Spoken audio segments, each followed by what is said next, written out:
Hello hello. দর্শক, আপনাদের সবাইকে শুভেচ্ছা জানাচ্ছি চাইম এক্সক্লুসিভ অনুষ্ঠানে। আজকে যে বিষয়গুলো আমরা আলোচনা করব তার মধ্যে আছে যে করোনা সংকট এবং ভবিষ্যৎ যে চ্যালেঞ্জ, এই চ্যালেঞ্জগুলো আমরা আলোচনা করব। করোনা সংকট, বাংলাদেশের কমিউনিটি সংগঠনের সমূহের ভূমিকা, এই বিষয়ে আমরা আলোচনা করব। আমরা আলোচনা করব আনএমপ্লয়মেন্টের উপর নির্ভরশীলতা আর কতদিন, কী সম্ভাবনা আছে ভবিষ্যতে, লকডাউনের সময় শিশুদের সমস্যা, অভিভাবকদের অভিজ্ঞতা এবং নিউজ আপডেট, এই বিষয়গুলো আজকে আমরা আমাদের আজকের মুখ্য আলোচনার বিষয়।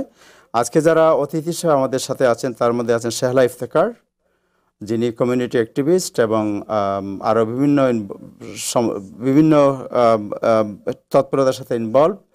আমাদের সাথে আছেন রুবাইয়া রহমান, আমাদের সাথে আছেন সাংবাদিক মাহফুজুর রহমান এবং আমাদের সাথে আছেন আপনাদের সবার পরিচয় সম্পাদক জনাব নাজমুল আহসান। আমরা আজকে প্রথমে শুরু করব নিউজ আপডেট দিয়ে জনাব নাজমুল আহসানের কাছ থেকে। আমরা যারা দর্শক আছেন তাদেরকে অনুরোধ করব যারা ফেসবুকে দেখছেন অনুষ্ঠানটি শেয়ার করার জন্য। আমরা শুরু করছি নিউজ আপডেট দিয়ে আজকের। জনাব নাজমুল আহসান, কেমন আছেন? আমি আছি ভালো। কি খবর, সবাই ভালো? জি, আজকে দুজন মহিলা প্যানেলিস্ট আছেন আপনার সাথে। কে? দুজন মহিলা প্যানেলিস্ট আছেন আজকে আমাদের সাথে। না, প্যানেলিস্ট তো বটে, মহিলা পুরুষ তো দুজন মহিলা ব্যাপার আজকে না। আছেন। আমাদের ম্যাক্সিমাম দেখা যায় Important. পুরুষরা থাকেন, আজকে দুজন মহিলা আছেন। মহিলা হওয়াটা does not qualify them better or worse, but panelist, good panelist, right, very good. এবং দে আর দ্য গুড অনেকদিন পরে আমি প্যানেলিস্ট। দেখলাম ওনাদের দুজনকে। যাই হোক, ভালো। আশা করি আপনারা সবাই ভালো আছেন। নিউ ইয়র্কের অবস্থা আমি মাহফুজকে দেখতে পাচ্ছি। জি জি। মাহফুজের জামার বুতাম কি নাই না না সে খুলে রাখছে, বুঝতে পারলাম।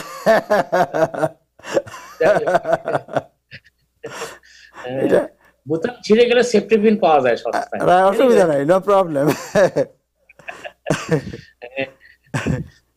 যাই হোক, যে বিষয়টি শুরু করে সেটি হচ্ছে যে আমরা প্রতিদিনই বলে আসছি, এবং নিউ ইয়র্কে আমরা যারা আসছি তারা খুবই ভাগ্যবান, এই কথাটি আমরা সবাই বলি। এখন গত 22 দিন ধরে নিউ ইয়র্কের অবস্থা, বিশেষ করে যে অবস্থা, যে স্ট্যাটিস্টিক্সটা দিয়ে, যে ডেটা দিয়ে এই অবস্থা মাপা হয় যে কোন স্টেট ভালো আর কোন স্টেট খারাপ এই কোভিড-19 সিচুয়েশনে, সেটি হচ্ছে এই টেস্টিং এর রেজাল্ট। এবং সেই রেজাল্টে নিউ ইয়র্ক খুবই খুবই ভালো করছে। এবং এই জন্য ভালো করছে যে নিউ ইয়র্কের মানুষ খুবই সচেতন, সংযমী, এবং তারা টু বেটার এক্সটেন্ট, বেশি করে তারা যদিও দেখা যায় অনেকে অনেক সময় মাস্ক থাকে না মুখে, কিন্তু সতর্কতা তারা সবসময় থাকার চেষ্টা করে, সতর্ক থাকার চেষ্টা করে। এবং এই জন্য নিউ ইয়র্কের কোভিড-19 এর এই ট্রান্সমিশন রেটটা খুবই কম, সংক্রমণ রেটটা কম। এবং আরেকটি ব্যাপার হচ্ছে গুরুত্বপূর্ণ, যে বেশ টেস্টের পরিমাণও কিন্তু বিপুল। প্রায় 90,000 প্লাস টেস্ট হচ্ছে গত কয়েকদিন ধরে নিউ ইয়র্ক স্টেটে। এবং গত 22 দিন ধরে এই নিউ ইয়র্ক স্টেটের, যেখানে প্রায় 20 মিলিয়ন মানুষের বসবাস, সেখানে গড়ে দৈনিক টেস্টের পজিটিভ চিহ্নিত হচ্ছে 1%-এর নিচে। ইনফ্যাক্ট গতকাল 93,873 টেস্ট হয়েছে সমগ্র নিউ ইয়র্ক স্টেটে, এবং সেখানে পজিটিভ চিহ্নিত হয়েছেন 635 পিপল। এবং সেটি হচ্ছে যে পার্সেন্টেজ হিসাবে 0.67%। এর আগের দিন ছিল 0.65%, যেটা সর্বনিম্ন এই কোভিড-19 এর সিচুয়েশনে। এবং এর আগে যেটি আমরা বলার চেষ্টা করেছিলাম যে এই সংক্রমণ যদি নিউ ইয়র্ক সিটিতে, আপনারা জানেন যে স্কুল খোলার ব্যাপারে মেয়র একটি বেঞ্চমার্ক দিয়েছেন, সেটি হচ্ছে যে 3%। এবং গত 3 দিন ধরে মেয়র কোনো সাংবাদিক সম্মেলন করছেন না, তথ্য দিচ্ছে না। এবং ইদানিং লক্ষ্য করছি যে প্রতি শুক্র, শনি, রবি এই 3 দিন নিউ ইয়র্ক সিটির মেয়র সাংবাদিকদের মুখোমুখি হন না, সোমবারে গিয়ে তিনি আবার মুখোমুখি হন। তবে নিউ ইয়র্ক স্টেটের যে তথ্য আমরা পাচ্ছি প্রতিদিনই গভর্নর কুমোর টুইটের মাধ্যমে, সেই তথ্যে দেখা যাচ্ছে যে গতকাল সমগ্র নিউ ইয়র্ক স্টেটে কোভিড-19 আক্রান্ত হয়ে হাসপাতালে ভর্তি ছিলেন 458 মানুষ। এর আগের দিন ছিলেন 478। এবং দুর্ভাগ্যজনক ভাবে হলো সত্য যে আমরা গতকাল 7 জনকে হারিয়েছি এই কোভিড-19। এর আগের দিন মৃতের সংখ্যা ছিল 3। এবং এই প্রসঙ্গে আরেকটি কথা বলে রাখি, কিউমুলেটিভ ফিগার যেটাকে বলা হয়, কোভিড-19 আক্রান্ত হয়ে পর্যন্ত নিউ ইয়র্ক স্টেটে 25,319 জন প্রাণ হারিয়েছেন, যেটি যে কোনো স্টেটের চাইতে হাইয়েস্ট, সর্বোচ্চ। এবং এর পাশাপাশি আরেকটি স্টেট যেটি খুব বড় স্টেট নিউ ইয়র্কের মতো, ক্যালিফোর্নিয়া। আমি ক্যালিফোর্নিয়ার স্ট্যাটিস্টিক্সটা এই জন্য দেই যে এটার সাথে নিউ ইয়র্কের একটা তুলনামূলক আলোচনা চলতে পারে দর্শকদের মাঝে, বিশেষ করে যারা তথ্যের ব্যাপারে বেশ সচেতন। ক্যালিফোর্নিয়াতে কিন্তু নিউ ইয়র্কের চাইতে টেস্ট বেশি হচ্ছে, এবং সেই টেস্টে দেখা যাচ্ছে গতকাল ক্যালিফোর্নিয়া 98,993 টেস্ট করেছে, অলমোস্ট 1 লক্ষ কাছাকাছি, এবং সেখানে কিন্তু পজিটিভ চিহ্নিত হয়েছে 5.6%, যেটা নিউ ইয়র্কের চাইতে অনেক বেশি। এবং সেখানে সেই জন্যই বলা হচ্ছে যে যদিও মৃতের হার নিউ ইয়র্কে বেশি, ক্যালিফোর্নিয়া কম, কিন্তু সংক্রমণের বিষয়টি ক্যালিফোর্নিয়া কিন্তু এখনো বিরাজমান, যেটি নিউ ইয়র্কে অনেকটা নিচে চলে এসেছে, অনেকটা কম, অনেকটা খুবই ভালো অবস্থা ক্যালিফোর্নিয়ার তুলনায়, যদিও তারা প্রতিদিনের বিপুল সংখ্যক টেস্ট করছে।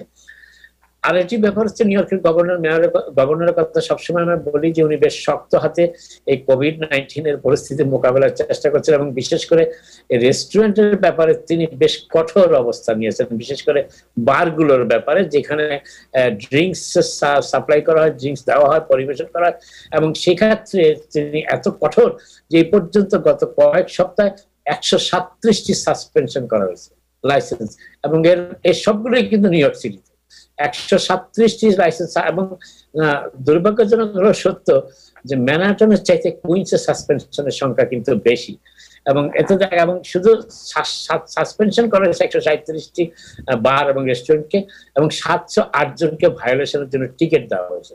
অর্থাৎ এই বিষয়টাতে গভর্নর খুবই সচেতন এবং খুবই কঠোর অবস্থান নিয়েছেন, এবং তিনি জানা মাত্রই যদি কখনো কোনোভাবে জেনে যান যে কোনো জায়গায় এই ধরনের আপটিক হওয়ার সম্ভাবনা আছে, কিংবা এভাবে খুব খোলামেলা ভাবে খাওয়া দাওয়া হচ্ছে, ড্রিঙ্কস হচ্ছে, সেখানে তিনি পাঠানোর চেষ্টা করেন, ফোর্স পাঠানোর চেষ্টা করেন, এবং সাথে সাথে প্রতিষ্ঠানগুলো বন্ধ করে দেওয়ার নির্দেশ প্রদান করেন।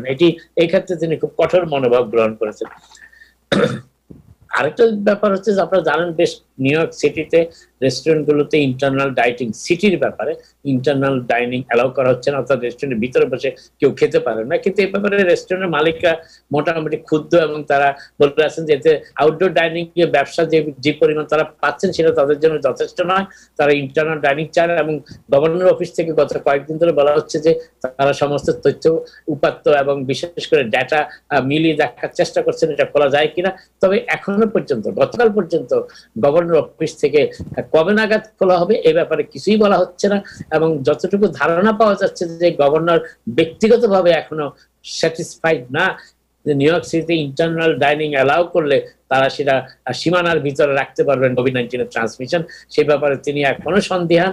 যদিও আপনারা জানেন ওয়েস্টচেস্টার এবং লং আইল্যান্ডে কিন্তু নিউ ইয়র্কের পাশাপাশি তারা কিন্তু ইন্টারনাল ডাইনিং করাতে পারছেন, রেস্টুরেন্টের ভিতরে নিয়ে খাওয়াতে পারছেন, কিন্তু একটা ডিস্টেন্স মেনটেন করে সোশ্যাল এবং পূর্ণ ক্যাপাসিটিতে না। এই হচ্ছে বিষয়টি। এবং আজকে আরেকটি খবর হচ্ছে, আপনারা জানেন যে নিউ ইয়র্ক সিটির স্কুল খোলার ব্যাপার নিয়ে বেশ বাকবিতণ্ডা চলছে। মেয়র চেষ্টা করছেন স্কুলগুলো খোলার যত দ্রুত খোলা যায়, এবং 10ই সেপ্টেম্বর তারা নির্ধারণ করেছে স্কুল খুলবেন, সীমিত আকারে না হলেও ব্লেন্ডেড লার্নিং সিস্টেমে। তবে যারা যে সমস্ত বাবা মারা তাদের সন্তানদের বাসায় পড়াতে চান তারা ঠিকই পড়াতে পারবেন, তবে যারা স্কুলে পাঠাতে চান 5 সপ্তাহের, যারা 2 দিন পাঠাবেন প্রথম সপ্তাহে, তারা 3 দিন পাঠাবেন দ্বিতীয় সপ্তাহে, এইভাবে সাইকেলিং অর্ডার চলতে থাকবে। তবে এখনো পর্যন্ত বেশ কিছু বাবা মা যারা মোটামুটি এখনো সিদ্ধান্ত নেননি তারা আসলে স্কুলে পাঠাবেন কিনা। এবং এর মাঝামাঝি আজকে আর একটি খবর, যে বিষয়টি এখন মূলত মুখ্য হয়ে দাঁড়িয়েছে, সেটা হচ্ছে স্কুলের ভেন্টিলেশন সিস্টেমটা এখন অনেকের কাছে বেশ প্রশ্নবিদ্ধ হয়ে দাঁড়াচ্ছে, যে ভেন্টিলেশন সিস্টেম সত্যিকার ভাবে তৈরি হবে কিনা। কারণ আপনারা জানেন এই ভেন্টিলেশন সিস্টেমের কারণেই কিন্তু গভর্নর কুমো নিউ ইয়র্ক স্টেটের সিটি তো বটেই, স্টেটের মলগুলো খুলতে দিচ্ছেন না, যে নতুন ধরনের ভেন্টিলেশন সিস্টেম ব্যবস্থা না করা হলে তিনি সেটা খুলতে দিচ্ছেন না। কিন্তু স্কুলগুলো তা পারবে কিনা এই সীমিত সময়ের ভিতরে, সেই নিয়ে অনেক যথেষ্ট প্রশ্ন রয়েছে। যদিও মেয়র গত বৃহস্পতিবার বলেছেন যে স্কুল বোর্ড এবং স্কুল কনস্ট্রাকশন কর্তৃপক্ষ দ্রুততার সাথে তাদের কাজগুলি তদারক করছে এবং দেখছে, এবং তিনি যদি মনে করেন যে কোনো স্কুল বিল্ডিং এখনো প্রস্তুত না, তাহলে সেখানে ক্লাস হবে না। এর মাঝামাঝি কিন্তু আজকে প্রায় একটি নিউ ইয়র্ক ম্যানহাটনের একটি Martin Luther King high school, যতটুকু আমি মনে করতে পারছি, সেই স্কুলের ভেন্টিলেশন সিস্টেমটি এখনো রেডি নয়। এই জন্য প্রায় 100 জন বাবা মা তারা দরখাস্ত করেছেন যে স্কুলটি যাতে খোলা না হয় 10ই সেপ্টেম্বর তারিখে। আরেকটি কথা হচ্ছে যে আপনারা জানেন যে স্কুল যদিও 10 সেপ্টেম্বর খোলা হয়, কিন্তু অনেক খোলা হচ্ছে, কিন্তু অনেকগুলো কলেজ ক্যাম্পাস কিন্তু ইতিমধ্যেই চালু হয়েছে এবং সেখানে কিন্তু অবস্থা খুব একটা ভালো নয় মোটেই, এবং সেখানে সংক্রমণের হার বাড়তে শুরু করেছে। আজকের যে খবরটি আমরা পেয়েছি তাতে দেখা যাচ্ছে যে ইউনিভার্সিটি অফ আলাবামাতে এই পর্যন্ত স্কুল খোলার কলেজ খোলার পর থেকে প্রায় 1000-এরও বেশি ছাত্র এই কোভিড-19 আক্রান্ত হয়েছেন, এবং যার ফলে বেশ কয়েকটি কলেজ এবং ইউনিভার্সিটির ক্যাম্পাসে যারা আছেন তাদের নিয়ে অনেকেই সন্দিহানে পড়েছেন স্কুল কর্তৃপক্ষ। এর পাশাপাশি এই কলেজ কর্তৃপক্ষ আরেকটি নতুন সমস্যায় পড়েছেন, সেটি হচ্ছে যে যারা অনলাইনে ক্লাস করবেন, যারা স্কুলগুলোতে আসতে পারছেন না, তারা এখন রিডিউস রেটে টিউশন চাচ্ছেন, এবং এটি কলেজগুলোর জন্য একটা অর্থনৈতিক বার্ডেন হয়ে দাঁড়াচ্ছে, এবং তারা সেটা কিভাবে মোকাবেলা করবে সেই চিন্তায় তারা মোটামুটি অস্থির এখন। কারণ অনেক বিপুল সংখ্যক ছাত্রছাত্রী তারা অনলাইন ক্লাসের অপশন দিচ্ছেন, এবং সেই জন্য তারা পুরো যারা ক্লাসরুমে গিয়ে যে লেখাপড়ার যে ফি তারা সেটি দিতে চাচ্ছেন না, তারা হ্রাসকৃত মূল্যে ফি প্রদান করতে চাচ্ছেন। এতে কলেজগুলো মোটামুটি একটা অর্থনৈতিক সংকটে পতিত হচ্ছে বলে অনেকে ধারণা প্রকাশ করেছেন ইতিমধ্যেই। আরেকটি জিনিস হচ্ছে যে নতুন একটি খবর, এই প্যান্ডেমিকের বিষয়ে আমরা তো অনেক ধরনের ব্যবসার কথা শুনেছি, বিশেষ করে গ্রোসারি ব্যবসা তো বেশ তুঙ্গে ছিল। আমরা আগেও বলেছি টার্গেট অনেক লাভ করেছে, 57 বছরের ভিতরে সবচেয়ে ভালো বছর ছিল তাদের। অ্যামাজন তো প্রচুর পরিমাণ অর্থ হাতিয়ে নিচ্ছে। কিন্তু আজকে নতুন আরেকটি খবর পাওয়া গেছে, সেটি হচ্ছে যে এই করোনা ভাইরাসের সময়, প্যান্ডেমিকের সময় বোট বিক্রির ব্যবস্থা, এই যে নৌকা বিক্রির ব্যবস্থা, নৌকা বিক্রি কিন্তু বিপুল ভাবে বেড়েছে, এবং অনেকেই যারা বিত্তশালী আছেন এই নৌকা অ্যাফোর্ড করতে পারেন, তারা বিপুল সংখ্যক নৌকা কিনে নিচ্ছেন। কিনে তারা চেষ্টা করছেন যে যেহেতু ট্যুরিজমে যেতে পারছেন না, ভ্রমণে যেতে পারছেন না, এই নৌকা নিয়ে নদীতে কিংবা সমুদ্রে কিছুক্ষণ সময় কাটানো যায় কিনা নিরাপদ, সেই নিরাপত্তার কারণে নৌকা বিক্রির ব্যবসা বেড়েছে, এবং এটা খুবই আনপ্রেসিডেন্টেড ওয়েতে এই ব্যবসাটি বাড়ছে বলে সেই ব্যবসা যারা তদারক করেন তারা আজকে সেটা বলেছেন। সেটা মনে হচ্ছে যে যাদেরকে বলা হয় ন্যাশনাল মেরিন ম্যানুফ্যাকচারার্স অ্যাসোসিয়েশন, তারা আজকে একটি তথ্য দিয়েছে, সেটা দেখা যাচ্ছে যে শুধু মে এবং জুন মাসে 1,15,000 বোট বিক্রি হয়েছে সমগ্র যুক্তরাষ্ট্রে, এবং এটি এর আগের বছরের তুলনায় একই মাসের তুলনায় 30% বেশি। এবং এত বোট বিক্রি হচ্ছে যে বোট তৈরি করে আর কুল পাওয়া যাচ্ছে না, কারণ ডিমান্ড এত বাড়ছে বোট, এবং এর ফলে অনেকে যারা আগে খুব দামি দামি গাড়ি কিনতেন তারা এখন বোট কেনার চিন্তা ভাবনা করছেন এবং বোট কিনছেন। মোটামুটি এটি একটি উল্লেখযোগ্য খবর। আরেকটি খবর হচ্ছে আমরা জানি যে গত বছর অ্যামাজন যাতে নিউ ইয়র্কে হেডকোয়ার্টার খুলতে না পারে সেই জন্য একটা আন্দোলন হয়েছিল, কিন্তু এখন এই প্যান্ডেমিকের সময় প্রচুর দালান কোঠা খালি হয়ে যাচ্ছে, টেনেন্ট ছেড়ে চলে যাচ্ছে, এবং সেগুলো খুব দ্রুততার সাথে অ্যামাজন কিনে নিচ্ছে। এই তথ্যটি কিন্তু খুবই একটি খুব আলোচিত একটি তথ্য। আমরা কিছুদিন আগেও আমরা বলেছিলাম যে ব্রনক্সের একটি বিরাট ওয়্যার হাউস অ্যামাজন কিনে ফেলেছে, এবং ম্যানহাটনের অনেক খালি বিল্ডিং অ্যামাজন কেনার জন্য রিয়েল এস্টেট এজেন্ট তাদের কাজ দায়িত্ব দিয়েছে। এবং আপনারা জানেন যে লর্ড এন্ড টেলর যে বিল্ডিংটি ছিল 5th অ্যাভিনিউতে, সেই লর্ড এন্ড টেলর যে বিল্ডিংটিও তারা কিনে নিয়েছে। এবং এই লর্ড এন্ড টেলর আরেকটি তথ্য হচ্ছে যে আমেরিকার প্রথম ডিপার্টমেন্ট স্টোর কিন্তু এই লর্ড এন্ড টেলর, এবং সেই লর্ড এন্ড টেলর কিন্তু গত এই চলতি সপ্তাহে ব্যাংকরাপসি ঘোষণা করেছে, এবং তারা তাদের সকল স্টোর, যুক্তরাষ্ট্রের যত স্টোর আছে সব স্টোর বন্ধ করেছে। 197 বছরের পুরনো এই লর্ড এন্ড টেলর, অতএব এই নামটি আর থাকবে না। আপনারা জানেন আমাদের অনেক বাংলাদেশিও কিন্তু এই লর্ড এন্ড টেলর একসময় কাজ করেছেন। যাই হোক, সেটি আমাজন কিনেছে, এবং আমাজনের পাশাপাশি আরেকটি বড় কোম্পানি, পৃথিবীর সবচেয়ে বড় কোম্পানি, একমাত্র আমেরিকার $2 ট্রিলিয়ন কোম্পানি আপল নিউ ইয়র্কের প্রতি নজর দিয়েছে, এবং নিউ ইয়র্কের 11 পেন প্লাজা তারা বেশ বড় একটি অফিস স্পেস নেওয়ার চেষ্টা করছেন। আপেলও নিউ ইয়র্কে চলে আসতেছে। যদিও আপনারা জানেন যে নিউ ইয়র্ক সিটিতে আপেলের বেশ কয়েকটি স্টোর আছে, কিন্তু আপেলের কোনো সদর দপ্তর নিউ ইয়র্কে নেই, কোনো শাখা দপ্তরও নেই। আপেলের সদর দপ্তর কুপারটিনো ক্যালিফোর্নিয়াতে, কিন্তু তারা এখন নিউ ইয়র্কে একটি বেশ অফিস স্পেস ভাড়া নিয়ে নিচ্ছেন। এবং আপনারা জানেন যে পৃথিবীর একমাত্র যুক্তরাষ্ট্রের সবচেয়ে বড় কোম্পানি, এই মুহূর্তে পৃথিবীর সবচেয়ে বড় কোম্পানি $2 ট্রিলিয়ন, সেটি হচ্ছে আপল ইনকর্পোরেটেড। সেই আপল কোম্পানি নিউ ইয়র্কের দিকে রিয়েল এস্টেটের দিকে তাদের দৃষ্টি পড়েছে। আরেকটি জিনিস হচ্ছে, এবার একটু বিশ্বের দিকে তাকাই। ভারতে সমস্ত রেকর্ড ছাড়িয়ে গেছে করোনা সংক্রমণের ক্ষেত্রে। এবং এই মুহূর্তে ভারত বিশ্বের সবচেয়ে বেশি সংক্রমিত দেশ এই কোভিড-19 এবং সেখানে 3 মিলিয়ন ইতিমধ্যে বেশি সংক্রমিত হয়েছে। এবং সবচেয়ে আশ্চর্যের ব্যাপার হচ্ছে যে প্রথম 1 মিলিয়ন করোনা ভাইরাস সংক্রমণের ক্ষেত্রে কয়েক মাস সময় লাগলো, দ্বিতীয় মিলিয়ন সংক্রমিত হয়েছে মাত্র 21 দিনে এবং তৃতীয় মিলিয়ন সংক্রমিত হয়েছে মাত্র 16 দিনে। এর ফলে দেখা যাচ্ছে সংক্রমণের হার দ্রুত গতিতে সেখানে বাড়ছে ভারতে এবং এই পর্যন্ত সেখানে গত 16 দিনে ব্যাপক অবস্থার অবনতি হয়েছে এবং মৃতের সংখ্যা সেইভাবে সেই আকারে বেড়ে যাচ্ছে। আজকে একটি নতুন খবর হচ্ছে, আপনারা জানেন ইমিগ্রেশনের ব্যাপারে, আজকে নতুন একজন ইমিগ্রেশন যারা USCIS এর নিয়োগ করা হয়েছে প্রধানকে, এবং তিনি অবিশ্বাস্য হলো সত্য এই দেশে এসেছিলেন রিফিউজি হিসাবে। ভিয়েতনামের রিফিউজি টনি ফামকে আজকে যুক্তরাষ্ট্রের USCIS এর দায়িত্ব প্রদান করা হয়েছে। আর তিনি এটা চিফ হিসাবে যুক্তরাষ্ট্রের সমগ্র ইমিগ্রেশনের সবকিছু দেখভাল করবেন। কিন্তু তার এই নিয়োগকে ইতিমধ্যেই বিশেষ করে ভিয়েতনামিজ ইমিগ্রেন্টরা সমালোচনার চোখে দেখছে। তার কারণ হচ্ছে তারা বলছেন এটি ট্রাম্প প্রশাসনের ডাবল স্ট্যান্ডার্ড। তার কারণ ট্রাম্প প্রশাসন গত কয়েক মাসে প্রচুর সংখ্যক ভিয়েতনামিজকে ডিপোর্ট করেছে যুক্তরাষ্ট্র থেকে।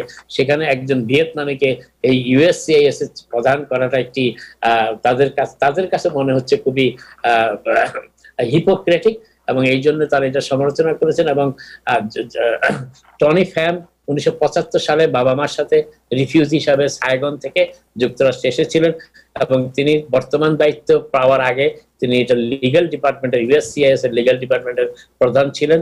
এবং বর্তমানে সাউথ এশিয়ান ডেমোক্রেটরাও সাউথ এশিয়ান ইমিগ্রেন্টরাও এই টনি ফার্মের নিয়োগের সমালোচনা করেছেন। তারা বলেছেন যে সাউথ এশিয়ান ইমিগ্রেন্টদেরও ব্যাপারে যথেষ্ট নির্দয় আচরণ করছে ইমিগ্রেশন কর্তৃপক্ষ। অর্থাৎ সেই ক্ষেত্রে একজন সাউথ এশিয়ানকে এই সংস্থার দায়িত্ব দেওয়া হয়েছে, যেটি তাদের কাছে হিপোক্রেটিক মনে হচ্ছে। কিন্তু কার্যকরভাবে দেখা যাওয়ার জন্য অপেক্ষা করতে হবে আসলে এই টনি ফ্যামের কার্যকালটি USCIS কেমন হবে সেটির জন্য আমাদের একটু অপেক্ষা করতে হবে। এবং আরেকটি কথা হচ্ছে যে আপনারা জানেন যেটি কয়েকদিন আগে আমি বলেছি যে আপাতত ইমিগ্রেশন ডিপার্টমেন্টের কোনো পাল্লো হচ্ছে না, অর্থাৎ কাউকে ছাঁটাই করা হচ্ছে না অ্যাটলিস্ট সেপ্টেম্বরের শেষ সপ্তাহ পর্যন্ত। কারণ তখন যদি নতুন বাজেট বরাদ্দে তাদের জন্য বাজেট রাখা হয় তাহলে হয়তো তখন আর প্রয়োজন হবে না। এবং এই আরেকটি কারণে প্রয়োজন হচ্ছে না যে গত কয়েক মাস আপনারা জানেন ইমিগ্রেশনের কার্যক্রম বন্ধ থাকলো, ফি দিয়ে অ্যাপ্লিকেশন দাখিল করার সংখ্যা অনেক বেড়েছে এবং যে সময় ইমিগ্রেশন দপ্তরের প্রজেকশন ছিল প্রায় 67 থেকে 70% তাদের লোকসান হবে ইমিগ্রেশন অ্যাপ্লিকেশনের ক্ষেত্রে, সেখানে মাত্র কমিয়ে সেটি দাঁড়িয়েছে মাত্র 4%। অর্থাৎ তারা মনে করেন যে এই ঘাটতি পূরণ করা সম্ভব। তারপরেও তারা আশা করছেন যে সরকার বিশেষ করে ফেডারেল গভর্নমেন্ট ইমিগ্রেশন ডিপার্টমেন্ট যাতে কার্যকর থাকে আর কার্যকর্ম তৎপরতা চালিয়ে যেতে পারে সেই জন্য যথেষ্ট বাজেট তাদের বরাদ্দ করা হবে। মোটামুটি এই হচ্ছে আজকের মতো খবর। যদি পরবর্তীতে আবার প্রয়োজন হয় কথা হবে। আপনারা সবাই ভালো থাকুন। থ্যাংক ইউ জনাব Nazmul Hasan, thank you so much. দর্শক আপনাদেরকেও ধন্যবাদ জানাচ্ছি আমাদের সাথে থাকার জন্য। আমরা এখন যে বিষয়টি আলোচনা করব তা হচ্ছে যে আনএমপ্লয়মেন্ট কতদিন আর it's a very temporary system. এবং তাহলে কি কোভিডের অবস্থান এবং আমাদের অবস্থান আনএমপ্লয়মেন্ট শেষ হয়ে যাবে, তারপরে কি আমরা নিজেরাও বিপদে পড়ব? এই অবস্থার মধ্যে কি আমরা থাকবো অথবা তাহলে না হয় কি আমাদের কোনো পথ আছে যে পথ দিয়ে আমরা বেরিয়ে যেতে পারবো এবং সুযোগের সন্ধান পাবো এবং সময়ের সদ্ব্যবহার করতে পারবো? এই বিষয়টি আজকে আমরা এখন আলোচনা করবেন শেলা ইফতেখার, যিনি CEO প্যাক্সভিশন ইনক। শেলা, আপনাকে শুভেচ্ছা জানাচ্ছি অনুষ্ঠানে। Thank you so much. Assalamu alaikum and welcome to all the guests যারা আপনারা শুনছেন অনলাইনে আছেন। সো তাহের ভাই, আই নো আপনি এর আগে হয়তো নাজমুল ভাই আমাকে দেখেননি, মেন্টাল হেলথ কাউন্সিলিং এর আমি আপনাকে কিছু অ্যাডভাইস করেছিলাম এর আগে as a mental health counsellor. I believe 2 বার এসেছিলাম। Thank you so much. আজকে আপনি চাচ্ছেন যে আমি আনএমপ্লয়মেন্ট নিয়ে কথা বলি। সো আমার the second masters I have is vocational counseling. So vocational যেটা হচ্ছে এমপ্লয়মেন্ট নিয়ে। সো যেটা হচ্ছে আপনাদের এখন যে সিচুয়েশন আমাদের সবার, সেটা হচ্ছে প্যান্ডামিক এন্ড করোনা নিয়ে। So we are all in a situation যেটা আন্ডার দ্য ক্যাটাগরি অফ ডিসেবিলিটিতে চলে যায়। কারণ আমাদের যে কোনো কারণে টেক কেয়ার করার জন্য, অথবা অসুস্থতার জন্য, অথবা their death in the family, loss of jobs, and all of those things are categorized as in a disability category. Social security উপরে বিলিভ করি আমরা, এবং ওটার উপরে ফেইথ রেখে আনএমপ্লয়মেন্টস আমরা কালেক্ট করছি। আমাদের মধ্যে অনেকেই কালেক্ট করছিলেন, যেটা আমরা এক্সপেক্ট করছিলাম $600 আমরা হয়তো আবার পাবো। এখন সেটার কোনো গ্যারান্টি নেই, এখন তো বন্ধ হয়ে গেছে। So unemployment also is going to stop after a little time, কারণ হচ্ছে আমাদের আনএমপ্লয়মেন্ট বেড়ে গেছে, it's about 14% now, কিন্তু জবস আছে। সো আমি if I get a moment, আমি অন্য নেক্সট সেগমেন্টে হয়তোবা এডুকেশন ট্রেনিং সম্বন্ধে বলতে পারি। বাট আমার মনে হয় আমাদের মানুষের জন্য খুব ইম্পর্টেন্ট যে আমরা যদি চাকরি খুঁজি তাহলে আমরা কোথায় যেতে পারি। So if that's okay, Taher ভাই, would you like for me to go on that? Sure, please. Okay, so আমি কিছু লিংক দিয়েছি, হোপফুলি সেটা ফেসবুকে দেখা যাবে আপনার টাইম টেলিভিশনের ওয়েবসাইটে। ফেসবুক পেজে আমি অলরেডি ফেসবুক পেজে অলরেডি দেওয়া আছে এগুলো। সো আমি কিছু লিংকস আপনাদের বলবো, আপনারা যারা দেখছেন বা শুনছেন, আপনারা যদি একটু কাগজ কলম নিয়ে নেন quickly, then you can write it down, otherwise এটা রেকর্ডেড থাকবে, আপনারা পরে শুনতে পাবেন। So let me quickly give you an idea. যে ওয়েবসাইটস গুলোতে আপনারা চাকরি খুঁজবেন এখন অনেক বেশি বেড়ে গেছে হলো ফ্লেক্স জবস, আর অথবা যে জবস গুলো আপনারা বাসা থেকে করতে পারেন, যেটা প্রিভিয়াসলি হয়তোবা ছিল না। সো এখন আপনারা বাসায় থেকেও অনেকগুলো কাজ করতে পারেন। Flex jobs mean that for a few days, হয়তো 2-1 দিন আপনার অফিসে যেতে হবে, বাকি দিনগুলো আপনি বাসা থেকে করবেন। ফুল টাইম অনলাইনও হতে পারে। সো কি ধরনের কাজ আছে যেগুলো জায়গায়, ফর এক্সাম্পল যেগুলো হচ্ছে আপনার কাস্টমার সার্ভিস বেস, অথবা যেগুলো হচ্ছে মার্চেন্ডাইজ সেলিং, হেলথ কেয়ার তো ফর শিওর, টেকনোলজি সবসময় থাকবে। সো এই সমস্ত জায়গায় জবস আছে। Various places have lost jobs, a lot of places are adding jobs. তো আমি প্রথমে যেটা বলবো সেটা হচ্ছে যে ওয়েবসাইটস যেগুলো আছে ওগুলো আপনাকে অনেক হেল্প করবে, কারণ আপনারা পার্সোনালি কোথাও যেতে পাচ্ছেন না। সো একটা ওয়েবসাইট আছে যেটার নাম হচ্ছে flexjobs.com। এটা আমি প্রথমেই বলছি এই জন্য, বাকি যেগুলো নাম বলবো ওগুলো সব কিন্তু ফ্রি, কিন্তু ফ্লেক্স জবস হচ্ছে মেম্বারশিপ বেসড। সো মেম্বারশিপ হচ্ছে $6.95 or $14.95, $6 for a week, $6.95, $7 এর মতন। আর যদি আপনি মাসের মেম্বারশিপ নিতে চান সেটা is $15।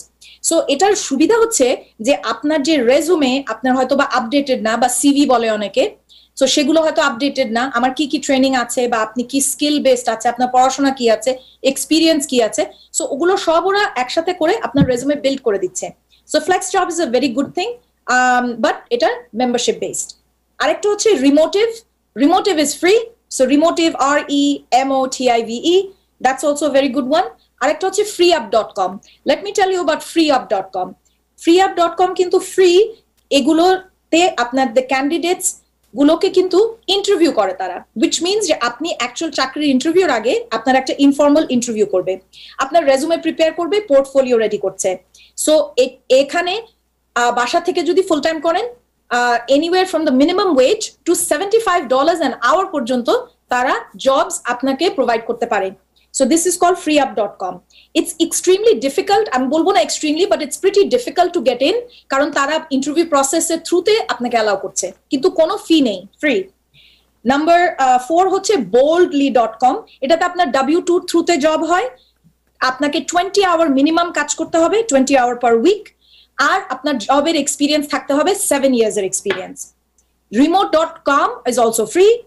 আরেকটা হচ্ছে DICE, DICE। I want to mention this separately is because dice.com is for technology only. তো যারা আপনার টেক ইন্ডাস্ট্রিতে আর আইটিতে কাজ করতে চাচ্ছেন বা করছেন, তারা dice.com এ ট্রাই করতে পারেন। আরেকটা হচ্ছে, আর দুটো বলবো আমি quickly. One is we work remotely. আপনি রিমোট কাজ খুঁজছেন, আপনি বাইরে করোনার জন্য যেতে চাচ্ছেন না বা কাজ পাচ্ছেন না, so you can go for that. এখানে ডিফারেন্ট টাইপস অফ জবস আছে, কাস্টমার সার্ভিস আছে, আপনি যেগুলো Amazon.com এ কাজ করছে, all of these types of jobs are available on We Work Remotely. এবং the fun thing is তারা আপনাকে continuously email পাঠাতে থাকবে, তো আপনি যে job available you can quickly get that. The last one, outsourcely.com। এটা হচ্ছে আপনার রেজুমেকে ফ্যান্টাস্টিক বানানোর জন্য I think it's a best website again this is also free okay Taher ভাই থ্যাংক ইউ সাইকোলজি কি হতে পারে স্কুলের বাচ্চারা যারা বাসায় অবস্থান করবে তাদের চাইল্ড সাইকোলজি এন্ড যারা স্কুলে যাবে তাদের সাইকোলজি এই বিষয়টি একটু পরে আলোচনা করব ছোট্ট একটা বিরতির পর দর্শক আমরা একটা ছোট্ট বিরতিতে যাচ্ছি বিরতির পরই ফিরবো আমাদের সাথেই থাকুন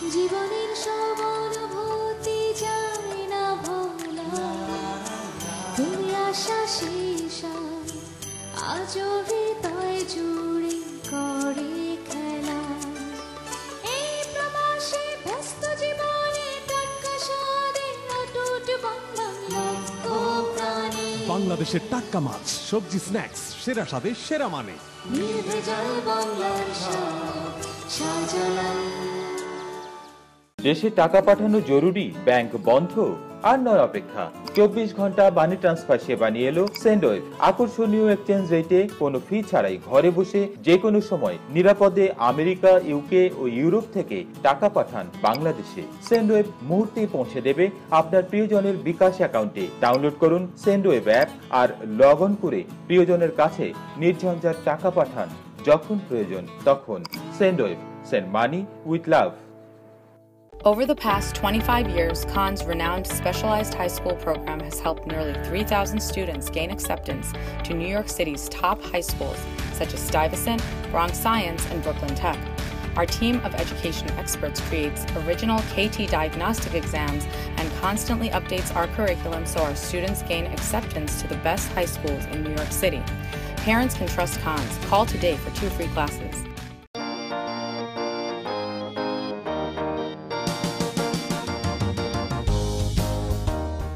Dr. Kamal, MBBS. Ronnie, MA LLB. Shuman, MSc Engineering. Shahnaz, MSc Former Teacher, Dhaka University. None of them knew about People and Tech. If they did, they would not be doing such odd jobs. Engineer Mr. Hanif assures that he will not let a single educated immigrant perform odd job. No more odd job. Change your life and lifestyle.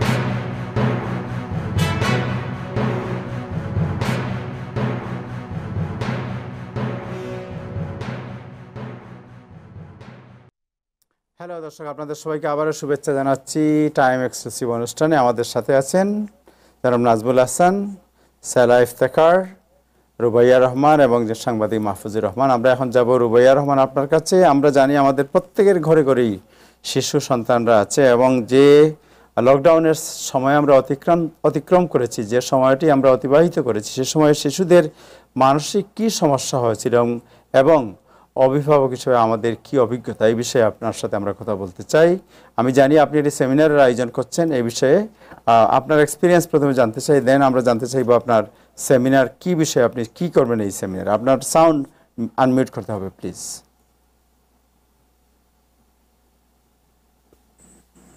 আসসালামু আলাইকুম তাহির ভাই জি ওয়ালাইকুম আসসালাম ভালো আছেন জি জি আপনার তো জি thank you G please জি জি আমার আরো যারা প্যানেলিস্ট আছে তাদেরকে শুভেচ্ছা জানাচ্ছি একটা খুবই সময় উপযোগী আলোচনা এটা যে আমরা যে এই লকডাউনটা অতিক্রম করলাম এই সময়টা সবার জন্য চ্যালেঞ্জিং ছিল এবং একই সাথে আমাদের ঘরে যারা বাচ্চাদের নিয়ে আমরা ছিলাম তাদের জন্য এই চ্যালেঞ্জটা আরেকটু বেশি মাত্রায় ছিল তার কারণ হচ্ছে শিশু মানেই অস্থিরমতি তারা একটা রুটিনে চলে মোটামুটি, যেমন স্কুলে যাচ্ছে সকালবেলা, বাবা মা স্কুলে দিয়ে আসতেছে বা স্কুল বাসে করে সে যাচ্ছে, এবং লাইক 2টা, 2:30, 3টার দিকে সে বাসায় ফিরে এসে তার রুটিন মতো।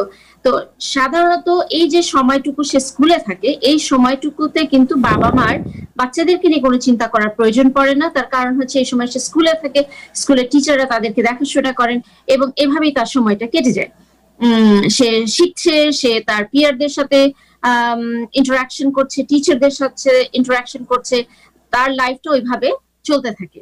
যখন লকডাউন সিচুয়েশন আসলো তখন দেখা গেল যে আমাদের বাচ্চারা বাসায় বন্দী হয়ে যাচ্ছে, এবং যেহেতু new York was very much infected, সেই জন্য হয়েছে কি যে বাচ্চারা ইভেন আমরা প্যারেন্টসরা এত মানে শঙ্কিত হয়ে গেলাম যে আমরা আমাদের বাচ্চাদেরকে ইভেন বারান্দায় যেতে দিতেও ভয় পেতাম।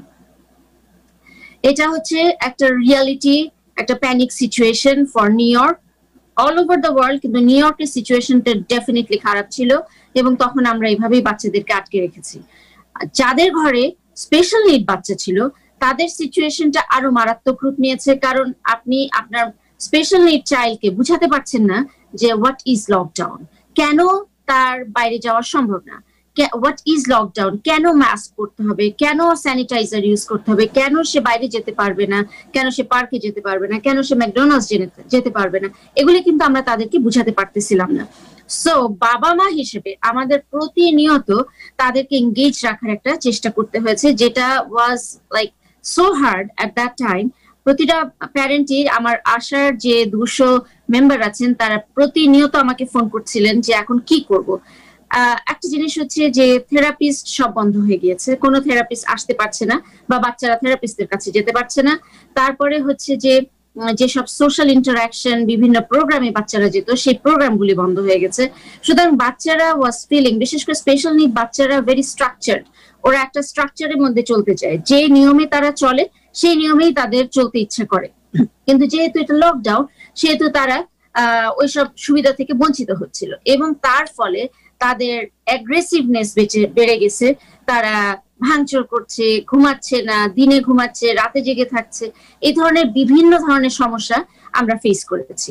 এবং সেই জন্যই আমরা চেষ্টা করেছি যে লকডাউন সিচুয়েশনে অ্যাটলিস্ট ইন্টারনেট, জুমের মাধ্যমে আমরা প্যারেন্টদের সাথে কথা বলে তাদের বাচ্চাদেরকে চেষ্টা করেছি কিছু কিছু স্টোরি টেলিং করতে, যেটাতে তাদের একটু অকুপাই করা যায়। আমরা অনেক থেরাপিস্টের সাথে কথা বলেছি যারা বিভিন্ন গ্রুপ তৈরি করেছেন, যেই গ্রুপ তৈরি করে এইসব বাচ্চাদেরকে কিছু কিছু programme like yoga, light exercise এসব করানোর চেষ্টা করা হয়েছে। এইভাবেই আমরা লকডাউন সিচুয়েশনটা কোনোভাবে আমরা পার হয়ে এসেছি।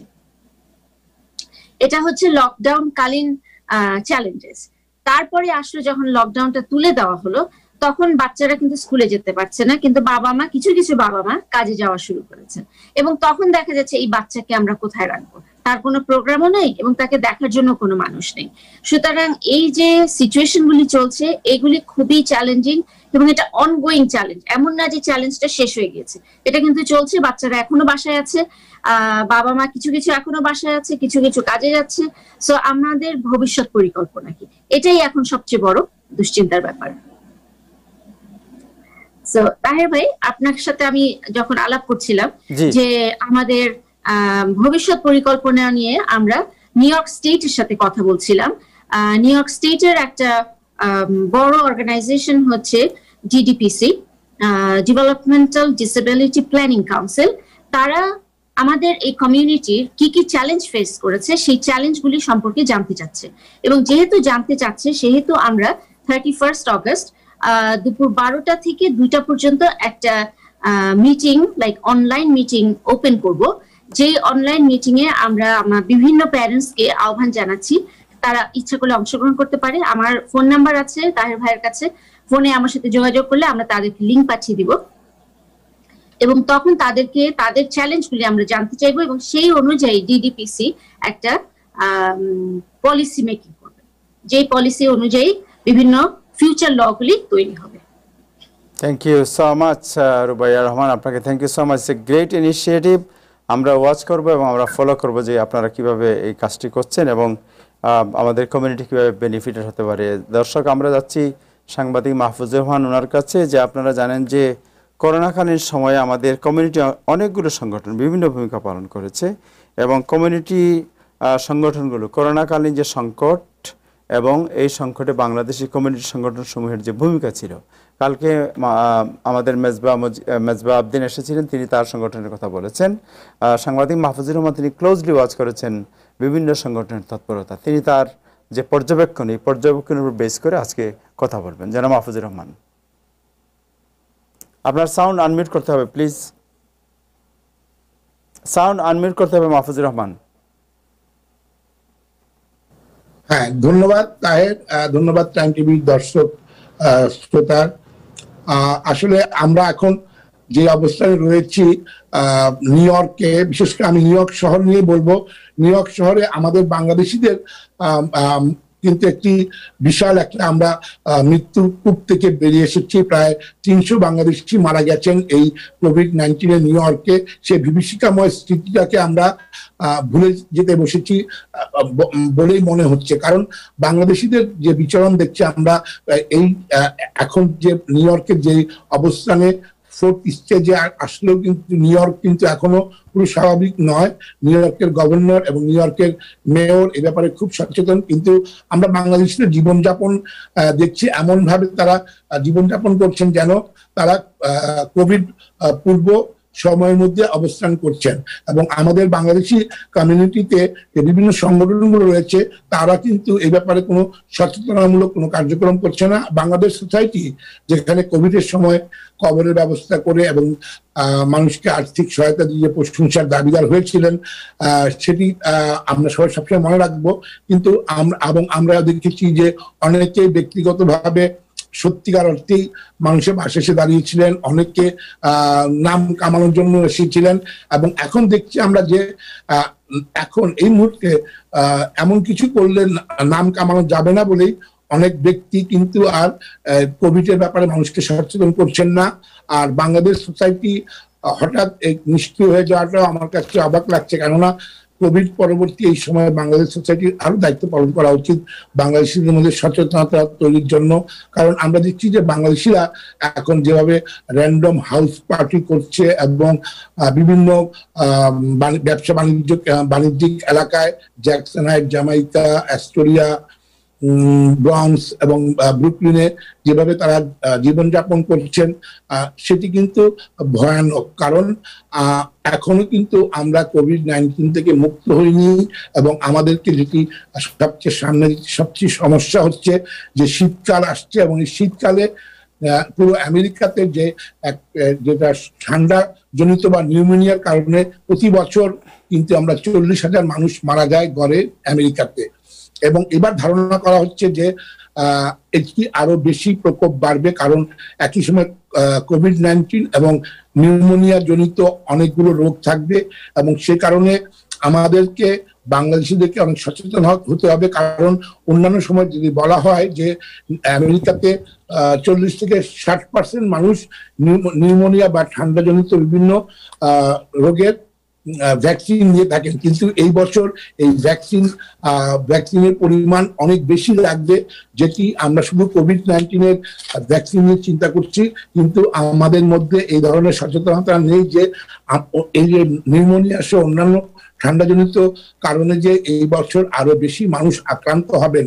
এবং এই আক্রান্ত হওয়ার আগে মানুষকে সচেতনভাবে এইসব বিষয় ভ্যাকসিনগুলো নিতে হবে।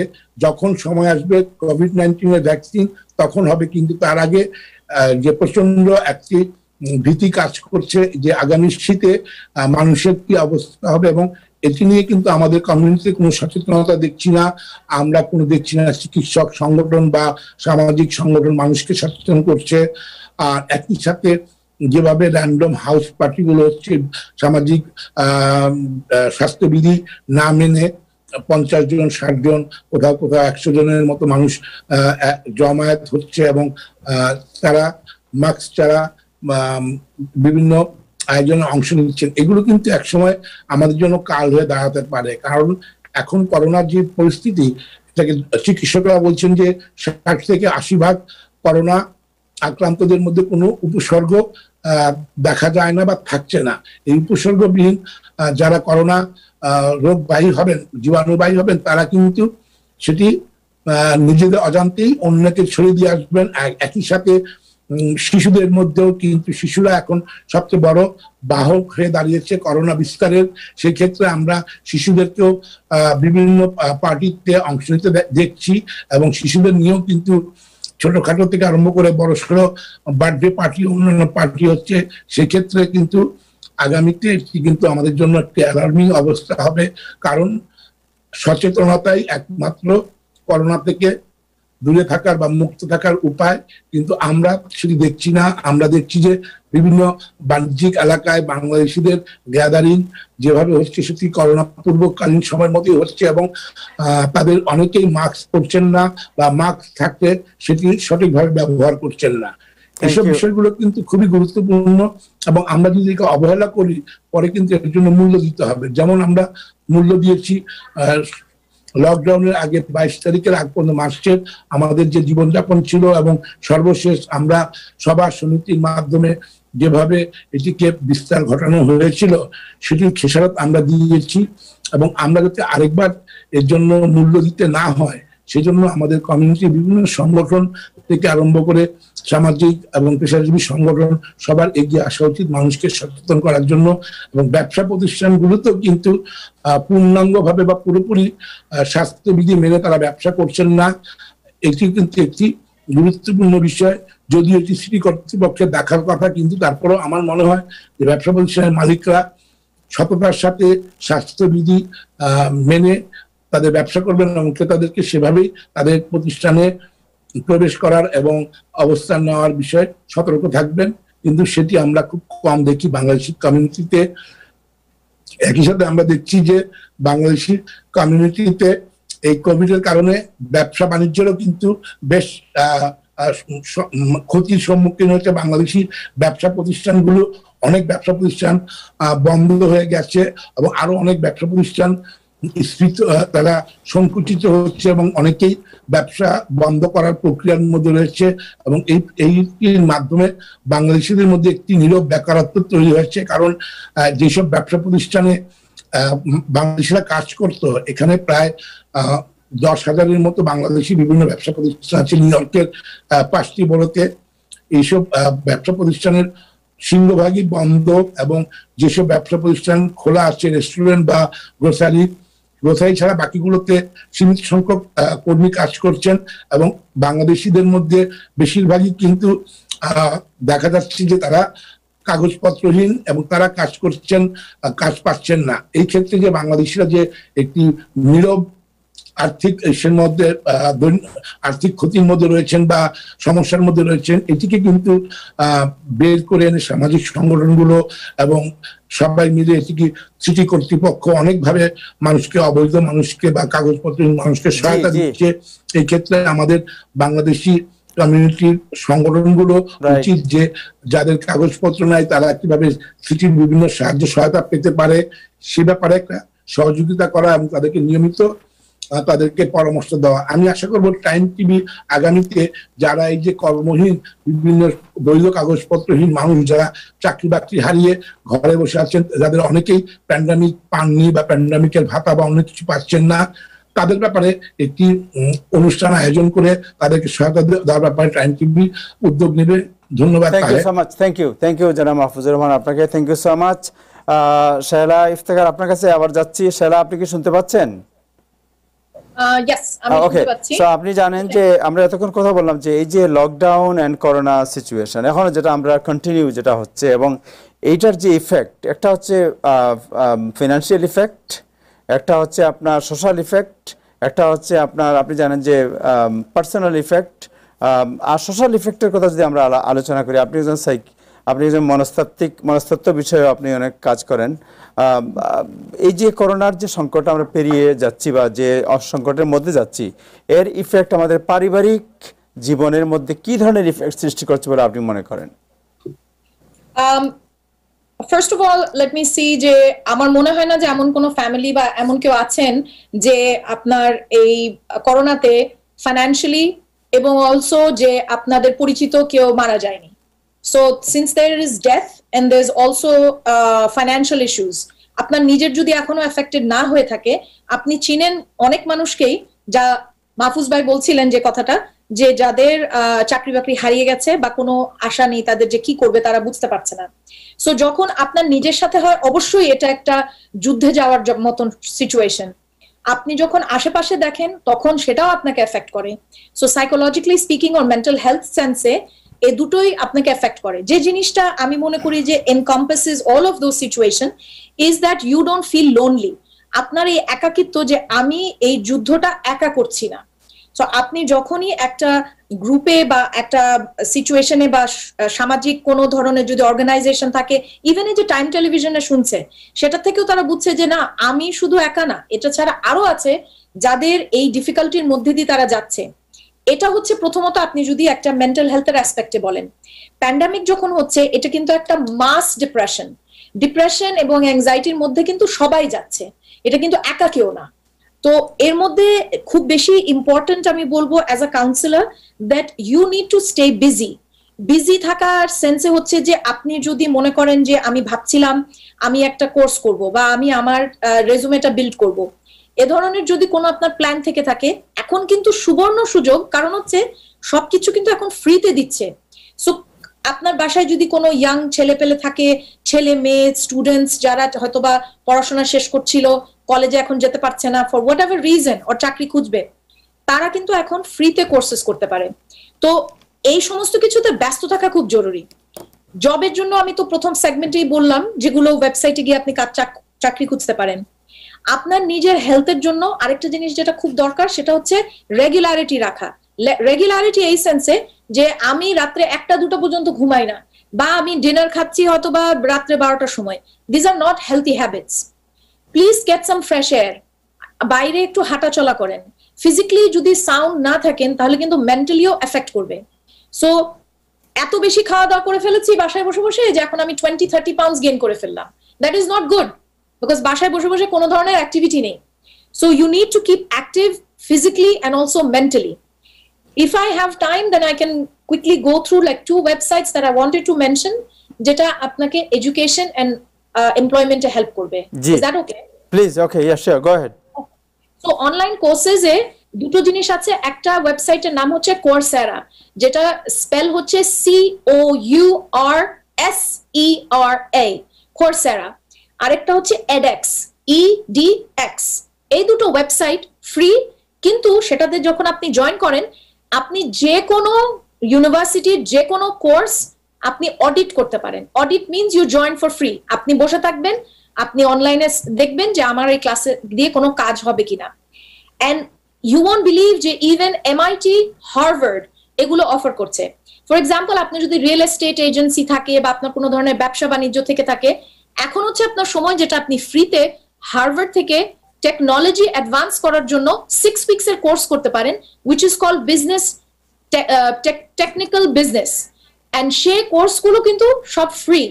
সো আপনি Coursera and edX এ যান, প্লিজ আপনাদের নিজের যে পটেনশিয়াল আছে সেগুলোকে শার্প করুন, এবং তখনই আপনার এই ডিপ্রেশন থেকে বেরোতে পারবেন। যখনই মানুষের কোনো আশা থাকে না, একাকিত্ব ফিল হয়, তখনই কিন্তু মানুষ খুব বেশি খারাপ ফিল করা শুরু করে। I hope that answers the question. Thank you so much, Shaila Iftekhar. Thank you so much for your valuable information. Janab Nazbul Hasan, আপনার কাছে যাচ্ছি। What is the update? খুব রিল্যাক্স মুডে আপনাকে মনে হচ্ছে। Any update? Yes, one update is there. Yes. স্টিমুলাসের ব্যাপারে আজকে হোয়াইট হাউস থেকে বলা হয়েছে যে president Trump willing to sign a stimulus package $1.3 trillion. Wow, that's a great news. He is willing যদি কংগ্রেস এটা পাস করে। এবং কিন্তু ন্যান্সি পেলোসি আর ট্রাম্পের ভিতরে ডিফারেন্স হচ্ছে, এখন ন্যান্সি পেলোসি 2.2 আর উনি হচ্ছেন 1.3। তো এইটা আগামী কয়েকদিনে বোধহয় একটু বার্গেন এতে আসা যাওয়া করবে। তবে দুটো জিনিস মোটামুটি গ্যারান্টেড বলা যায় যে বিলি পাস হোক না কেন। একটা হচ্ছে $1,200 এডিশনাল অ্যানাদার স্টিমুলার চেক, বাট এইটা সন্তানরা কিংবা ডিপেন্ডেন্টরা কোন লেভেল পর্যন্ত পাবেন সেটা বলা মুশকিল। তবে all citizens will get $1,200 at least, that's for sure. সেটি একটু মোটামুটি আছে। আরেকটা জিনিস হচ্ছে যে $600 যদি নাও হয়, রিপাবলিকানদের প্রস্তাবে $300 প্রস্তাব আছে, কিন্তু কন্টিনিউ টিল ডিসেম্বর। সো অতএব ডিসেম্বর পর্যন্ত মোটামুটি, যদি, যেখানে আবার একটা কথা আমি বলে রাখি, ক্লিয়ার করি, যদি ন্যান্সি পেলোসি এবং ডেমোক্রেটরা কোনো বাগড়া না দেয়, কারণ তাদের ন্যান্সি পেলোসি এবং ডেমোক্রেটদের অন্য টার্গেট, কিন্তু তাদের টার্গেটটাও কিন্তু কমিউনিটির বেনিফিটের জন্য। তারা বলতে চাচ্ছে যে ইন্ডিভিজুয়ালকে হেল্প করা হচ্ছে government, federal government, that's fine, কিন্তু সেই সাথে স্টেট এবং সিটিগুলোকেও হেল্প করা দরকার, কারণ তারাও ইন ট্রাবল। অতএব স্টেট এবং সিটিকে যদি হেল্প না করা হয়, তাহলে অনেক লোককে চাকরিতে ছাঁটাই করা। আপনারা জানেন নিউ ইয়র্কে যদি, নিউ ইয়র্ক সিটিতে যদি বাজেট যে গ্যাপ প্রায় $8 মিলিয়ন, সেটার ব্যাপারে যদি কোনো স্টেটের থেকে যদি লোন গ্যারান্টি কিংবা ফেডারেল থেকে যদি কোনো সাহায্য না আসে, প্রায় 22,000 কর্মচারী নিউ ইয়র্কের ছাঁটাই হবে সেপ্টেম্বরের শেষের দিকে। That is travelling. কিন্তু যে মুহূর্তে এই মুহূর্তে আসার খবরটা হচ্ছে একটাই, যে ট্রাম্পের 1.3 ট্রিলিয়ন যেটা আগে ছিল না, সেটাতে এখন ট্রাম্প রাজি। হোয়াইট হাউস থেকে আজকে সেটা বলা হয়েছে, এবং ন্যান্সি পেলোসির অফিস থেকে বলা হচ্ছে ওনারা এখনো 2.2 ট্রিলিয়নে আছেন। তবে মোটামুটি অবস্থা যা দাঁড়াচ্ছে যে দুই পক্ষই মোটামুটি একটা নেগোশিয়েটিং অবস্থায় আসতে চাচ্ছেন, কারণ তারা এখন বুঝতে পারছেন যে রিয়েলি আমেরিকান জনগণ খুব সাফার করছে, এবং ইকোনমিতেও একটা কিন্তু ইম্প্যাক্ট হচ্ছে। এই যে $600 যে ব্যাপারটা ছিল, এটা কিন্তু ইকোনমিতে বুস্ট করেছে অনেকভাবে, মানুষ প্রচুর কিনেছে। এবং এই প্যান্ডেমিক কিন্তু তাহের আরেকটা জিনিস সৃষ্টি করেছে, কিছু লোককে খুবই হতাশায় ফেলেছে, আবার কিছু লোককে এত আনন্দ দিয়েছে যে যাদের ঘরে 4জন 5জন করে 5জন এমপ্লয়ার আনএমপ্লয়মেন্ট ফাইল করে $3,000 অতিরিক্ত সপ্তাহে পেয়েছে। এবং if it is 17 weeks, that becomes $51,000, and which is good amount for a down payment Albani কিংবা নিউ ইয়র্কের আশেপাশে এলাকায় বাড়ির জন্য। সেটাও কিন্তু এই প্যান্ডেমিক ক্রিয়েট করেছে। অতএব আমি যেটা বলার চেষ্টা করছি সেটা হচ্ছে যে প্যান্ডেমিককে শুধু আমরা নেগেটিভ সাইডে দেখলে হবে না, it has created some positive impact too. এবং আরেকটা ইম্প্যাক্ট যেটা ক্রিয়েট করেছে সেটা হচ্ছে, আমি যেটা মনে করি, সবার ক্ষেত্রে স্বাস্থ্য সচেতনতা ক্রিয়েট করেছে, যেটা আগে কখনো ছিল না। ডায়াবেটিস যারা আক্রান্ত, যারা অন্য ধরনের রোগে আক্রান্ত, তারাও এটাতে এখন অনেকটা সচেতন। তবে প্যান্ডেমিক এই যে স্টিমুলাসের ব্যাপারে আমি যে কথা, আরেকটা কথা এই সময় বলে রাখি, নিউ ইয়র্ক স্টেট যে $300 ব্যাপারটি ছিল প্রতি সবাই পাওয়ার কথা, that could begin any day. তারা ডেট বলছে না, বাট তারা সিস্টেমকে আপডেট করতেছে। You could get it this week, you could get it next week. But সবথেকে দুর্ভাগ্যজনক খবর হচ্ছে তার পাশাপাশি যেদিন থেকে পাবেন এবং বকেয়াটা পাবেন, তার পরের সপ্তাহে হয়তো এটা বন্ধ হয়ে যেতে পারে। তার কারণটা হচ্ছে it cannot run more than 4 to 5 weeks. Already আমরা 4 উইকস এর বকেয়াতে আছি। হয়তো পাবেন, তার পরের দিন হয়তো বন্ধ হয়ে যাবেন, কিন্তু সবাই মোটামুটি $1,500 থেকে $1,800 পাওয়ার একটা সম্ভাবনা দেখা দিয়েছে। এতটুকুই। আর মাহফুজের কথার সাথে আমি একটা কথা অ্যাড করতে চাই। আমি খুব মনোযোগ দিয়ে শুনছিলাম যে কমিউনিটির বিভিন্ন বিষয়টি। আমার কাছে আমি মনে করি যে কোনো প্যান্ডেমিকের সময়, আমি শায়লার সাথে খুব অ্যাক্টিভলি এগ্রি করি, যে কোনো প্যান্ডেমিকের সময় হতাশার চাইতে যদি আপনি আশার বাণী শোনান, কিংবা হতাশাজনক সিচুয়েশন আশার বাণী শোনান, সেটা যদি খুব ক্ষুদ্র হয়, that helps a lot. Thank you so much. Thank you. আরেকটা জিনিস আমি যেটা মনে করি, আমাদের কমিউনিটিতে এখন অনেকেই বিত্তশালী আছে, প্রচুর পরিমাণ মানুষ বিত্তশালী আছে। আমি শুধু এই পর্যন্ত একজনকে দেখেছি যে তার হয়তো সে রিয়েল এস্টেট ব্যবসা করে, একটা বাড়ির প্রফিট থেকে অনেককে সাহায্য করেছে, যারা মারা গেছে নিউ ইয়র্ক শহরে তাদের প্রত্যেক পরিবারকে $500 করে দিয়েছে। আপনারা জানেন জাকির চৌধুরী। কিন্তু আরো তো এরকম আমাদের অনেক মিলিয়নিয়ার আছে, অনেক পয়সাওয়ালা লোকজন আছে, তারাও তো আসতে পারতো। আমি তো জানি আমাদের কমিউনিটিতে বেশ কয়েকজন রিয়েল এস্টেট টাইকুন আছে, যাদের শরীরের ওজন তাদের টাকার ওজনের চাইতে কম, কিন্তু এই যে বিষয়টা আমরা তো সেটা লক্ষ্য করিনি এই সময়। আমাদের সন্তানদের ব্যাপারে যে বিষয়টি খুব গুরুত্বপূর্ণ, যেটা আমি শুনছিলাম একটু আগে বসে, আমাদের টাইম শেষ হয়ে গেছে। বাবা মা সন্তানদের প্রতি সময় দেওয়া উচিত আরো বেশি করে। Thank you so much. Shaila, আপনি কি 30 সেকেন্ড আছে, আপনি বলতে পারবেন? 30 সেকেন্ড আমি বলবো। শিওর। আমি যেটা বলতে যাচ্ছিলাম যে নাজমুল ভাই, থ্যাংক ইউ সো মাচ। যে জিনিসটা খুব ইম্পর্টেন্ট, আই থিংক মাহফুজ ভাই বলেছিলেন, প্লিজ তাহের ভাই এই এমপ্লয়মেন্টের জন্য এটার একটা কোনো প্রোগ্রাম করেন, and I am here, আমি আপনাকে সেটাতে ডেফিনেটলি হেল্প করতে পারি। The good thing is that আমি মেন্টাল হেলথ কাউন্সিলর, আমি vocational councillor, so I will absolutely help you. কিছু লাইসেন্সিং এর ব্যাপার আছে, সেগুলোতে আমি হেল্প করতে পারি। the other thing quickly I wanted to say, ভাই আপনি যদি $600 পান, 3000 পান, একটু জমা করেন না কেন? প্লিজ অ্যামাজন কে আর ওয়ালমার্ট কে টাকা দেওয়ার দরকার নাই, একটু ব্যাংকে রাখেন। Thank you, thank you, thank you. 30 second আমাদের সময় একবারে শেষ। হ্যাঁ, আসলে কি নাজমুল ভাই যেটা বলছে আমিও বলি, আমরা হতাশার কথা বলবো না, কিন্তু আমাদেরকে এত বেশি আশাবাদী হলেও চলবে না, কারণ আমাদেরকে দেখতে হবে বাস্তবতাটাকে আমরা মেনে নিয়েই কিন্তু সাবধান থাকা উচিত। আর যেটি বলছিলাম যে আমাদের সামাজিক সংগঠনগুলোও কিন্তু অনেক বিত্তশালী আছে, অনেক সামাজিক সংগঠন, তাদের লাখ লাখ ডলার আছে, তারা বিভিন্ন সময় কবর কেনার জন্য লাখ লাখ ডলার খরচ করছেন। কিন্তু আমার কথা, মানুষগুলো মারা যাওয়ার পর কবর দেওয়ার জন্য ব্যবস্থা না করে জীবিত মানুষের জন্য এগিয়ে আসা উচিত এবং বিত্তশালীদেরকে একই সাথে এগিয়ে আসা উচিত। আর আমি আরেকটি জিনিস বলবো যে আমাদের মিডিয়াগুলোকে কিন্তু প্রথমত মার্চের আগে আমাদের মিডিয়া কিন্তু তেমন ভূমিকা রাখতে পারেনি। আমি একজন মিডিয়া কর্মী হিসেবে নিজে ওই ব্যর্থতার দায় স্বীকার করি, কিন্তু এখন আমাদের মিডিয়াগুলো উচিত প্রতি সপ্তাহে তাদের বা প্রতিদিন তারা এই সতর্কতামূলক বিষয়গুলো মানুষকে জানানো উচিত। কারণ আবার যদি আমরা আক্রান্ত হই, আমরা যদি আরো শত শত মানুষকে যাতে না হারাই আমাদের কমিউনিটি, সেটির জন্য কিন্তু আমাদেরকে সাবধান হওয়া উচিত। Thank you so much. Rubaiya Rahman, আপনি যদি বলতে চান 30 সেকেন্ড ইউ হ্যাভ। আপনার সাউন্ড আনমিউট করতে হবে প্লিজ, সাউন্ড আনমিউট করতে হবে আপনাকে। হ্যাঁ, যেটা বলতে চাচ্ছি যে আমি প্যারেন্টসদের উদ্দেশ্যে বলবো যে আমাদের যে মিটিংটি সামনে আসছে অগাস্টের 31 তারিখে, আপনারা প্লিজ আপনাদের বিভিন্ন জিজ্ঞাসা নিয়ে আপনি আমাদের সাথে জয়েন করেন। আমার টেলিফোন নাম্বার হচ্ছে 347-873-9962 এবং যদি আপনি এই সময় লিখতে না পেরে থাকেন, আপনারা অবশ্যই তাহের ভাইয়ের সাথে যোগাযোগ করতে পারেন, ফেসবুকে আমার সাথে যোগাযোগ করতে পারেন। আপনাদেরকে আমি এই মিটিং এর মধ্যে রাখতে চাই যেন আপনারা কি অসুবিধা ফেস করেছেন এগুলি যদি আমরা স্টেট লেভেলকে জানাতে পারি, আমরা আশা করছি যে আপনাদের জন্য আমরা একটা নতুন পলিসি নিয়ে আসতে পারবো আপনাদের বাচ্চাদের জন্য। সুতরাং প্লিজ একটু যোগাযোগ করুন আমাদের সাথে। Thank you Rubaiya Rahman, thank you so much for your effort. দর্শক, আজকে এ পর্যন্তই। এর আগে আমি আমার প্যানেলিস্ট যারা ছিলেন তাদের সবাইকে একটু থ্যাঙ্কস দিয়ে দিই। জনাব নাজমুল হাসান, আপনাকে ধন্যবাদ এবং কৃতজ্ঞতা। শেলা ইফতেখার, আপনাকে ধন্যবাদ এবং কৃতজ্ঞতা। মাহফুজুর রহমান, আপনাকে ধন্যবাদ, কৃতজ্ঞতা এবং রুবাইয়া রহমান আপনাকেও। দর্শক, আগামীকাল আবার দেখা হবে। সবাই ভালো থাকবেন। খোদা হাফেজ।